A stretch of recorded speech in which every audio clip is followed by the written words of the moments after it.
ನಮಸ್ಕಾರ. 9ನೇ ತರಗತಿಯ ಸಮಾಜ ವಿಜ್ಞಾನ ವಿಷಯದ LBA ಪ್ರಶ್ನೋತ್ತರಗಳ ವಿಡಿಯೋಗೆ ನಿಮಗೆ ಸ್ವಾಗತ ಸುಸ್ವಾಗತ.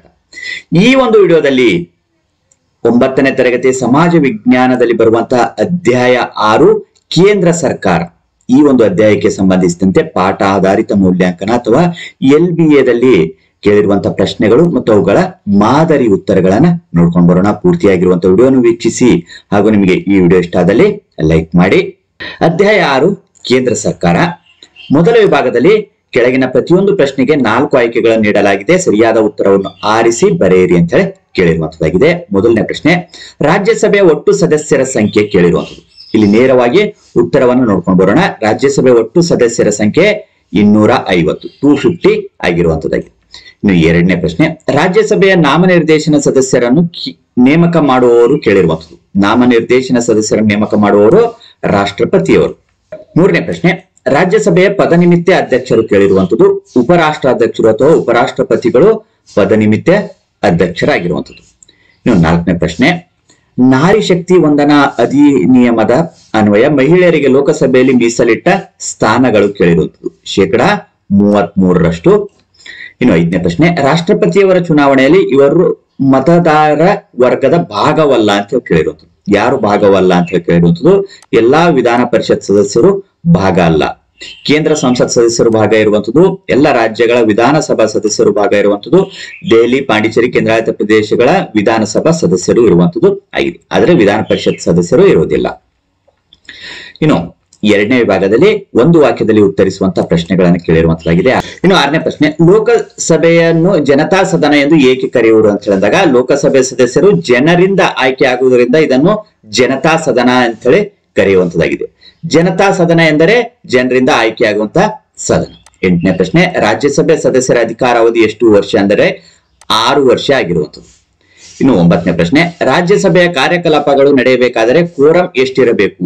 1/10 ಕನಿಷ್ಠ 25 ಜನ ಸದಸ್ಯರಿರಬೇಕು. 10ನೇ ಪ್ರಶ್ನೆ, ಹಣಕಾಸು ಮಸೂದೆಗೆ ರಾಜ್ಯಸಭೆ ಎಷ್ಟು ದಿನದಲ್ಲಿ ಒಪ್ಪಿಗೆ ನೀಡಬೇಕು? 14 ದಿನದಲ್ಲಿ ಒಪ್ಪಿಗೆ ನೀಡಬೇಕಾಗಿರುವಂತದ್ದು ಆಗಿದೆ. ಇನ್ನು ಮೂರನೇ ವಿಭಾಗದಲ್ಲಿ 2 ರಿಂದ 4 ವಾಕ್ಯಗಳಲ್ಲಿ ಅಥವಾ ಅಂಶಗಳಲ್ಲಿ ಉತ್ತರಿಸಿ ಅಂತ ಕೇಳಿರುವಂತದ್ದು. 11ನೇ ಪ್ರಶ್ನೆ, ರಾಷ್ಟ್ರಾಧ್ಯಕ್ಷರು ಘೋಷಿಸುವ 3 ಬಗೆಯ ತುರ್ತು ಪರಿಸ್ಥಿತಿಗಳನ್ನು ತಿಳಿಸಿ. ರಾಷ್ಟ್ರೀಯ ತುರ್ತು ಪರಿಸ್ಥಿತಿ, ರಾಜ್ಯ ತುರ್ತು ಪರಿಸ್ಥಿತಿ, ಹಣಕಾಸಿನ ತುರ್ತು ಪರಿಸ್ಥಿತಿ. ಇನ್ನು 12ನೇ ಪ್ರಶ್ನೆ, ವಿರೋಧ ಪಕ್ಷದ ನಾಯಕರ ಪಾತ್ರ ಮತ್ತು ಕಾರ್ಯವನ್ನು ತಿಳಿಸಿ.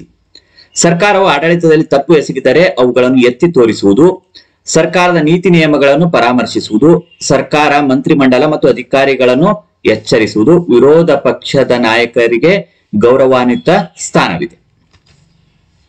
ಇನ್ನು 13ನೇ ಪ್ರಶ್ನೆ, ಸಂಸತ್ತಿನಲ್ಲಿ ಲೋಕಸಭೆಯು ಹಣಕಾಸಿಗೆ ಸಂಬಂಧಿಸಿದಂತೆ ಹೆಚ್ಚು ಅಧಿಕಾರವನ್ನು ಹೊಂದಿದೆ ಎಂದು ಹೇಗೆ ಹೇಳುವಿರಿ ಅಂತ ಕೇಳಿರುವಂತದ್ದು. ಹೇಗೆ ಹೇಳುವಿರಿ ಅಂತ ಹೇಳಿದಾಗ, ಸಂಸತ್ತು ರಾಷ್ಟ್ರದ ಹಣಕಾಸಿನ ಮೇಲೆ ಸಂಪೂರ್ಣ ನಿಯಂತ್ರಣ ಹೊಂದಿದೆ. ಸಂಸತ್ತಿನ ಅನುಮೋದನೆ ಇಲ್ಲದೆ ಸರ್ಕಾರವು ಯಾವುದೇ ತೆರಿಗೆಯನ್ನು ಸಂಗ್ರಹಿಸುವಂತಿಲ್ಲ ಮತ್ತು ಹಣವನ್ನು ಖರ್ಚು ಮಾಡುವಂತಿಲ್ಲ. ಹಣಕಾಸಿನ ಮಸೂದೆಯನ್ನು ಮೊದಲು ಲೋಕಸಭೆಯಲ್ಲಿಯೇ ಮಂಡಿಸಬೇಕು. ಹಣಕಾಸು ಮಸೂದೆಗೆ ಲೋಕಸಭೆಯ ಅನುಮೋದನೆ ಪಡೆದ ನಂತರ ರಾಜ್ಯಸಭೆಗೆ ಕಳಿಸಲಾಗುತ್ತದೆ.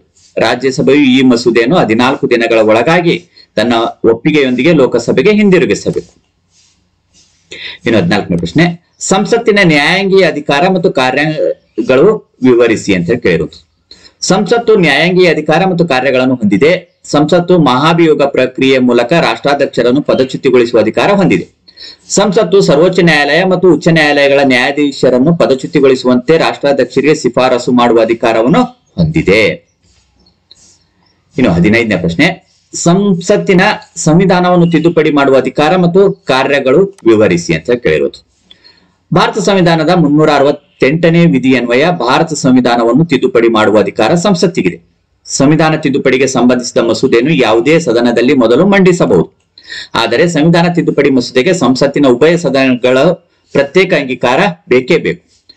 ಒಂದು ಸದನ ಅಂಗೀಕರಿಸಿದ ಮಸೂದೆಯನ್ನು ಇನ್ನೊಂದು ಸದನ ತಿರಸ್ಕರಿಸಿದರೆ ಸಂವಿಧಾನ ತಿದ್ದುಪಡಿ ಸಾಧ್ಯವಿಲ್ಲ.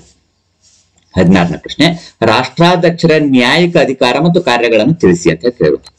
ಸರ್ವೋಚ್ಚ ನ್ಯಾಯಾಲಯ, ಉಚ್ಚ ನ್ಯಾಯಾಲಯಗಳ ಮತ್ತು ಸೇನಾ ನ್ಯಾಯಾಲಯಗಳು ಅಪರಾಧಿಗಳಿಗೆ ನೀಡಿದ ಶಿಕ್ಷೆಯನ್ನು ಕಡಿಮೆ ಮಾಡುವ, ಬದಲಿಸುವ, ಕ್ಷಮಾದಾನ ನೀಡುವ ಹಾಗೂ ಮರಣದಂಡನೆಯಂತಹ ಕಠಿಣ ಶಿಕ್ಷೆಯನ್ನು ರದ್ದುಪಡಿಸುವ ಅಧಿಕಾರ ಹೊಂದಿದ್ದಾರೆ. ರಾಷ್ಟ್ರಾಧ್ಯಕ್ಷರು ಕಾನೂನಾತ್ಮಕ, ಸಂವಿಧಾನಾತ್ಮಕ ಮತ್ತು ಸಾರ್ವಜನಿಕ ಮಹತ್ವ ಹೊಂದಿದ ವಿಷಯಗಳಿಗೆ ಸಂಬಂಧಿಸಿದಂತೆ ಸರ್ವೋಚ್ಚ ನ್ಯಾಯಾಲಯದ ಸಲಹೆ ಕೇಳಬಹುದು. ಇನ್ನು 17ನೇ ಪ್ರಶ್ನೆ, ರಾಷ್ಟ್ರಾಧ್ಯಕ್ಷರ ಹಣಕಾಸಿನ ಅಧಿಕಾರ ಮತ್ತು ಕಾರ್ಯಗಳನ್ನು ವಿಶ್ಲೇಷಿಸಿ ಅಂತ ಕೇಳಿರುವಂಥದ್ದು. ರಾಷ್ಟ್ರಾಧ್ಯಕ್ಷರ ಪೂರ್ವಾನುಮತಿ ಇಲ್ಲದೆ ಹಣಕಾಸಿನ ಮಸೂದೆಯನ್ನು ಲೋಕಸಭೆಯಲ್ಲಿ ಮಂಡಿಸುವಂತಿಲ್ಲ. ಕೇಂದ್ರ ಹಣಕಾಸು ಆಯೋಗದ ವರದಿ, ಮಹಾಲೇಖಪಾಲರು ಮತ್ತು ಲೆಕ್ಕ ನಿಯಂತ್ರಕರು ನೀಡಿದ ವರದಿಯನ್ನು ಸಂಸತ್ತಿನಲ್ಲಿ ಚರ್ಚಿಸುವಂತೆ ರಾಷ್ಟ್ರಾಧ್ಯಕ್ಷರು ಶಿಫಾರಸು ಮಾಡುತ್ತಾರೆ. ಭಾರತ ಸಂಚಿತ ನಿಧಿ ಮತ್ತು ತುರ್ತು ನಿಧಿ ಇವರ ನಿಯಂತ್ರಣದಲ್ಲಿರುತ್ತದೆ.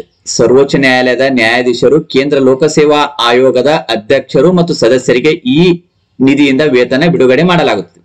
ಹಣಕಾಸು ಮಸೂದೆ ಕಾಯ್ದೆಯಾಗಬೇಕಾದರೆ ಅವರ ಒಪ್ಪಿಗೆ ಅವಶ್ಯಕ. ಇನ್ನು 18ನೇ ಪ್ರಶ್ನೆ, ರಾಷ್ಟ್ರಾಧ್ಯಕ್ಷರ ವಿವೇಚನಾಧಿಕಾರವನ್ನು ವಿಮರ್ಶಿಸಿ ಅಂತ ಕೇಳಿರು. ರಾಷ್ಟ್ರಾಧ್ಯಕ್ಷರು ಮಂತ್ರಿಮಂಡಲ ಸಲಹೆ ಇಲ್ಲದೆ ಕೆಲವೊಂದು ಅಧಿಕಾರಗಳನ್ನು ಚಲಾಯಿಸಬಹುದು. ಅವುಗಳನ್ನು ವಿವೇಚನಾಧಿಕಾರಗಳೆಂದು ಕರೆಯುತ್ತಾರೆ. ಅಂತಹ ಅಧಿಕಾರಗಳೆಂದರೆ ಸಾರ್ವತ್ರಿಕ ಚುನಾವಣೆಯಲ್ಲಿ ಲೋಕಸಭೆಯಲ್ಲಿ ಯಾವುದೇ ಪಕ್ಷ ಬಹುಮತ ಪಡೆಯದಿದ್ದಾಗ ಯಾವುದೇ ಪಕ್ಷದ ನಾಯಕನನ್ನು ಸರ್ಕಾರ ರಚಿಸುವಂತೆ ಆಮಂತ್ರಿಸುವ ಅಧಿಕಾರ. ಸಂಸತ್ತು ಅಂಗೀಕರಿಸಿದ ಮಸೂದೆಯನ್ನು ರಾಷ್ಟ್ರಾಧ್ಯಕ್ಷರ ಒಪ್ಪಿಗೆ ಕಳುಹಿಸಿದಾಗ ಅದನ್ನು ಮರುಪರಿಶೀಲನೆಗೆ ಹಿಂದಿರುಗಿಸುವ ಅಧಿಕಾರ. ಇನ್ನು 4ನೇ ಭಾಗದಲ್ಲಿ 6 ವಾಕ್ಯಗಳಲ್ಲಿ ಅಥವಾ ಅಂಶಗಳಲ್ಲಿ ಉತ್ತರಿಸಿ ಅಂತ ಕೇಳಿರುವಂತದ್ದು. 19ನೇ ಪ್ರಶ್ನೆ, ರಾಜ್ಯಸಭೆ ಸದಸ್ಯರಾಗಲು ಇರಬೇಕಾದ ಅರ್ಹತೆಗಳು. ಭಾರತದ ಪ್ರಜೆಯಾಗಿರಬೇಕು, 30 ವರ್ಷ ವಯಸ್ಸು ಪೂರ್ಣಗೊಂಡಿರಬೇಕು, ಲಾಭದಾಯಕ ಹುದ್ದೆಯಲ್ಲಿ ಇರಬಾರದು, ನ್ಯಾಯಾಂಗದಿಂದ ಜೈಲು ಶಿಕ್ಷೆಗೆ ಒಳಗಾಗಿರಬಾರದು, ದಿವಾಳಿ ಆಗಿರಬಾರದು, ಮಾನಸಿಕ ಅಸ್ವಸ್ಥತೆ ಹೊಂದಿರಬಾರದು, ಕಾಲಕಾಲಕ್ಕೆ ಸಂಸತ್ತು ನಿಗದಿಪಡಿಸುವ ಅರ್ಹತೆಗಳನ್ನು ಹೊಂದಿರಬೇಕು. 20ನೇ ಪ್ರಶ್ನೆ, ಸಂಸತ್ತಿನ ಕಾರ್ಯಾಂಗೀಯ ಅಧಿಕಾರ ಮತ್ತು ಕಾರ್ಯಗಳನ್ನು ವಿವರಿಸಿ ಅಂತ ಕೇಳಿ. ಭಾರತ ಸಂಸದೀಯ ಪದ್ಧತಿಯ ಸರ್ಕಾರವಾಗಿದೆ. ಪ್ರಧಾನಮಂತ್ರಿ ನೇತೃತ್ವದ ಮಂತ್ರಿಮಂಡಲ ನೈಜ ಕಾರ್ಯಾಂಗವಾಗಿದೆ. ಕೇಂದ್ರ ಮಂತ್ರಿಮಂಡಲವು ಸಂಸತ್ತಿಗೆ ಜವಾಬ್ದಾರಿಯುತವಾಗಿದೆ. ಸಂಸತ್ತು ಮಂತ್ರಿಮಂಡಲವನ್ನು ಪ್ರಶ್ನಿಸುವ ಮೂಲಕ ಕಾರ್ಯಾಂಗದ ಮೇಲೆ ಸಂಪೂರ್ಣ ನಿಯಂತ್ರಣ ಹೊಂದಿರುತ್ತದೆ. ಲೋಕಸಭೆ ವಿಶ್ವಾಸವಿರುವವರೆಗೂ ಮಂತ್ರಿಮಂಡಲವು ಅಧಿಕಾರದಲ್ಲಿ ಮುಂದುವರಿಯುತ್ತದೆ. ಲೋಕಸಭೆಯು ಸರ್ಕಾರದ ನೀತಿ ಹಾಗೂ ಯೋಜನೆಗಳನ್ನು ಕುರಿತು ಅವಿಶ್ವಾಸ ವ್ಯಕ್ತಪಡಿಸಿದರೆ ಕಾರ್ಯಾಂಗ ಪ್ರಧಾನಮಂತ್ರಿ ನೇತೃತ್ವದ ಮಂತ್ರಿಮಂಡಲ ರಾಜೀನಾಮೆ ನೀಡಬೇಕಾಗುತ್ತದೆ. ಇನ್ನು 21ನೇ ಪ್ರಶ್ನೆ, ರಾಷ್ಟ್ರಾಧ್ಯಕ್ಷರ ಕಾರ್ಯಾಂಗೀಯ ಅಧಿಕಾರ ಮತ್ತು ಕಾರ್ಯಗಳನ್ನು ಪಟ್ಟಿ ಮಾಡಿ ಅಂತ ಕೇಳುವುದು. ರಾಷ್ಟ್ರದ ಎಲ್ಲ ಆಡಳಿತವು ರಾಷ್ಟ್ರಾಧ್ಯಕ್ಷರ ಹೆಸರಿನಲ್ಲೇ ನಡೆಯುತ್ತದೆ. ಪ್ರಧಾನಮಂತ್ರಿಯವರನ್ನು ರಾಷ್ಟ್ರಾಧ್ಯಕ್ಷರು ನೇಮಿಸುತ್ತಾರೆ. ನಂತರ ಪ್ರಧಾನಿಯವರ ಸಲಹೆ ಮೇರೆಗೆ ಇತರೆ ಮಂತ್ರಿಗಳನ್ನು ನೇಮಿಸುತ್ತಾರೆ. ಭಾರತ ಉನ್ನತ ಹುದ್ದೆಗಳಾದ ಅಟಾರ್ನಿ ಜನರಲ್, ಮಹಾಲೇಖಪಾಲರು ಮತ್ತು ಲೆಕ್ಕ ನಿಯಂತ್ರಕರು, ಚುನಾವಣಾ ಆಯುಕ್ತರು ಹಾಗೂ ರಕ್ಷಣಾ ಪಡೆಗಳ ಮುಖ್ಯಸ್ಥರು ಹಾಗೂ ವಿವಿಧ ರಾಷ್ಟ್ರಗಳಿಗೆ ರಾಯಭಾರಿಗಳನ್ನು ನೇಮಿಸುವ ಅಧಿಕಾರ ರಾಷ್ಟ್ರಾಧ್ಯಕ್ಷರಿಗೆ ಇದೆ. ಹೀಗೆ ನೇಮಕಗೊಂಡವರನ್ನು ಸಂವಿಧಾನಬದ್ಧವಾಗಿ ಪದಚ್ಯುತಿಗೊಳಿಸುವ ಅಧಿಕಾರವು ರಾಷ್ಟ್ರಾಧ್ಯಕ್ಷರಿಗಿದೆ. ಇನ್ನು 5ನೇ ವಿಭಾಗದಲ್ಲಿ 8-10 ವಾಕ್ಯಗಳಲ್ಲಿ ಉತ್ತರಿಸಿ ಅಂತ ಕೇಳಿರುವಂತಹ ಪ್ರಶ್ನೆಗಳಿರುವಂತದ್ದು. 22ನೇ ಪ್ರಶ್ನೆ, ಸಂಸತ್ತಿನ ಶಾಸನೀಯ ಅಧಿಕಾರ ಮತ್ತು ಕಾರ್ಯಗಳನ್ನು ವಿವರಿಸಿ ಅಂತ ಕೇಳಿರುವುದು. ಸಂಸತ್ತು ಮೂಲಭೂತವಾಗಿ ಕಾನೂನು ಮಾಡುವ ಅಂಗವಾಗಿದೆ. ಕೇಂದ್ರ ಪಟ್ಟಿಯಲ್ಲಿರುವ ವಿಷಯಗಳಿಗೆ ಸಂಬಂಧಿಸಿದಂತೆ ಶಾಸನ ಮಾಡುವ ಅಧಿಕಾರ ಸಂಸತ್ತಿಗಿದೆ. ಸಾಮಾನ್ಯ ಮಸೂದೆಗಳನ್ನು ಲೋಕಸಭೆ ಅಥವಾ ರಾಜ್ಯಸಭೆಯಲ್ಲಿ ಮಂಡಿಸಬಹುದಾಗಿದೆ. ಆದರೆ ಮಸೂದೆ ಕಾಯ್ದೆಯಾಗಬೇಕಾದರೆ ಚರ್ಚೆಗಳ ಮೂಲಕ ಉಭಯ ಸದನಗಳ ಅನುಮೋದನೆ ಪಡೆಯಬೇಕು. ಮಸೂದೆಯ ಪರ ಮತ್ತು ವಿರೋಧವಾಗಿ ಸಮಮತಗಳು ಬಂದಾಗ ಸಭಾಧ್ಯಕ್ಷರು ಅಥವಾ ಸ್ಪೀಕರ್ ತಮ್ಮ ನಿರ್ಣಾಯಕ ಮತ ಚಲಾಯಿಸುತ್ತಾರೆ. ಮಸೂದೆಯ ಬಗ್ಗೆ ಎರಡೂ ಸದನಗಳ ನಡುವೆ ಭಿನ್ನಾಭಿಪ್ರಾಯಗಳು ಮೂಡಿದರೆ ರಾಷ್ಟ್ರಾಧ್ಯಕ್ಷರು ಸಂಸತ್ತಿನ ಜಂಟಿ ಸಭೆಯನ್ನು ಕರೆದು ಇತ್ಯರ್ಥಗೊಳಿಸಬಹುದು. ಉಭಯ ಸದನಗಳ ಒಪ್ಪಿಗೆ ದೊರೆತರೆ ಆ ಮಸೂದೆಯನ್ನು ರಾಷ್ಟ್ರಾಧ್ಯಕ್ಷರ ಅನುಮೋದನೆಗಾಗಿ ಕಳಿಸಿಕೊಡಲಾಗುತ್ತದೆ. ರಾಷ್ಟ್ರಾಧ್ಯಕ್ಷರ ಅನುಮೋದನೆ ನಂತರ ಮಸೂದೆಯು ಕಾಯ್ದೆಯಾಗುತ್ತದೆ. ಇನ್ನು 23ನೇ ಪ್ರಶ್ನೆ, ರಾಷ್ಟ್ರಾಧ್ಯಕ್ಷರ ಶಾಸನೀಯ ಅಧಿಕಾರ ಮತ್ತು ಕಾರ್ಯಗಳನ್ನು ತಿಳಿಸಿ. ಲೋಕಸಭೆಯನ್ನು ವಿಸರ್ಜಿಸುವ ಅಧಿಕಾರ ಹೊಂದಿದ್ದಾರೆ. ಸಂಸತ್ತಿನ ಉಭಯ ಸದನಗಳಿಂದ ಅಂಗೀಕರಿಸಲ್ಪಟ್ಟ ಮಸೂದೆಗಳಿಗೆ ಒಪ್ಪಿಗೆ ನೀಡುವ, ಮರುಪರಿಶೀಲನೆಗಾಗಿ ಸಂಸತ್ತಿಗೆ ಹಿಂದಿರುಗಿಸುವ ಹಾಗೂ ಮಸೂದೆಗೆ ಸಹಿ ಹಾಕದೆ ತಿರಸ್ಕರಿಸುವ ಅಧಿಕಾರ ಹೊಂದಿದ್ದಾರೆ. 2020ಕ್ಕಿಂತ ಮುಂಚಿತವಾಗಿ ಲೋಕಸಭೆಗೆ 2 ಆಂಗ್ಲೋ ಇಂಡಿಯನ್ನರನ್ನು ಲೋಕಸಭಾ ಸದಸ್ಯರನ್ನಾಗಿ ನಾಮನಿರ್ದೇಶನ ಮಾಡುವ ಅಧಿಕಾರ ರಾಷ್ಟ್ರಾಧ್ಯಕ್ಷರಿಗಿತ್ತು. 2020ರಲ್ಲಿ ಜಾರಿಗೆ ಬಂದ 104ನೇ ಸಂವಿಧಾನ ತಿದ್ದುಪಡಿ ಕಾಯ್ದೆಯು ಈ ನಾಮನಿರ್ದೇಶನವನ್ನು ಮುಂದುವರಿಸಿಲ್ಲ. ಕಲೆ, ವಿಜ್ಞಾನ, ಸಮಾಜ ಸೇವೆ, ಸಾಹಿತ್ಯ ಈ ಕ್ಷೇತ್ರಗಳಲ್ಲಿ ವಿಶಿಷ್ಟ ಸೇವೆ ಸಲ್ಲಿಸಿದ 12 ಜನರನ್ನು ರಾಜ್ಯಸಭಾ ಸದಸ್ಯರನ್ನಾಗಿ ನಾಮನಿರ್ದೇಶನ ಮಾಡುವ ಅಧಿಕಾರ ರಾಷ್ಟ್ರಾಧ್ಯಕ್ಷರಿಗಿದೆ. ಇವರು ತಮಗಿರುವ ಅಧಿಕಾರವನ್ನು ಪ್ರಧಾನಮಂತ್ರಿ ನೇತೃತ್ವದ ಮಂತ್ರಿಮಂಡಲದ ಸಲಹೆಯಂತೆ ಚಲಾಯಿಸುತ್ತಾರೆ. ಇನ್ನು 24ನೇ ಪ್ರಶ್ನೆ, ಪ್ರಧಾನಮಂತ್ರಿಯ ಅಧಿಕಾರ ಮತ್ತು ಕಾರ್ಯಗಳನ್ನು ವಿವರಿಸಿ ಅಂತ ಕೇಳುವಂಥದ್ದು. ಮಂತ್ರಿಗಳ ನೇಮಕ, ಖಾತೆಗಳ ಹಂಚಿಕೆ ಮತ್ತು ಮಂತ್ರಿಗಳನ್ನು ವಜಾ ಮಾಡುವ ಅಧಿಕಾರ. ಮಂತ್ರಿಮಂಡಲದ ಮುಖ್ಯಸ್ಥರಾದ ಪ್ರಧಾನಮಂತ್ರಿಯವರು ವಿವಿಧ ಇಲಾಖೆಗಳಿಗೆ ಮಂತ್ರಿಗಳನ್ನು ನೇಮಕ ಮಾಡುವಂತೆ ರಾಷ್ಟ್ರಾಧ್ಯಕ್ಷರಿಗೆ ಶಿಫಾರಸು ಮಾಡುತ್ತಾರೆ ಹಾಗೂ ಮಂತ್ರಿಗಳಿಗೆ ವಿವಿಧ ಖಾತೆಗಳನ್ನು ಹಂಚುವಂತೆ ಸಲಹೆ ನೀಡುತ್ತಾರೆ. ಮಂತ್ರಿಗಳನ್ನು ಮಂತ್ರಿಮಂಡಲದಿಂದ ವಜಾ ಮಾಡುವಂತೆ ರಾಷ್ಟ್ರಾಧ್ಯಕ್ಷರಿಗೆ ಸಲಹೆ ನೀಡುವ ಅಧಿಕಾರ ಇವರಿಗಿದೆ. ಸರ್ಕಾರದ ಮುಖ್ಯಸ್ಥರು ಸರ್ಕಾರದ ಎಲ್ಲ ಆಗುಹೋಗುಗಳಿಗೆ ಇವರೇ ಜವಾಬ್ದಾರರಾಗಿದ್ದು ಸಚಿವ ಸಂಪುಟದ ನಾಯಕರಾಗಿರುತ್ತಾರೆ.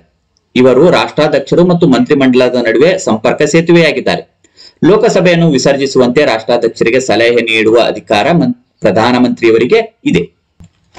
ಇನ್ನು 25ನೇ ಪ್ರಶ್ನೆ, ಕೊನೆಯ ಪ್ರಶ್ನೆ ಇರುವಂತದ್ದು, ಕೇಂದ್ರ ಮಂತ್ರಿಮಂಡಲದ ರಚನೆ ಮತ್ತು ಅದರ ಹೊಣೆಗಾರಿಕೆಯನ್ನು ವಿವರಿಸಿ ಅಂತ ಕೇಳುವುದು. ನಮ್ಮ ಸಂವಿಧಾನದ 74(1) ವಿಧಿಯು ರಾಷ್ಟ್ರಾಧ್ಯಕ್ಷರಿಗೆ ನೆರವು ಮತ್ತು ಸಲಹೆಯನ್ನು ನೀಡಲು ಪ್ರಧಾನಮಂತ್ರಿಯ ನೇತೃತ್ವದ ಮಂತ್ರಿಮಂಡಲ ಇರಬೇಕೆಂದು ತಿಳಿಸುತ್ತದೆ.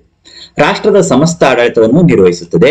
ಕೇಂದ್ರ ಮಂತ್ರಿಮಂಡಲವು ಸಾರ್ವಜನಿಕ ನೀತಿ ಹಾಗೂ ಯೋಜನೆಗಳನ್ನು ರೂಪಿಸಿ ಅನುಷ್ಠಾನಗೊಳಿಸುತ್ತದೆ.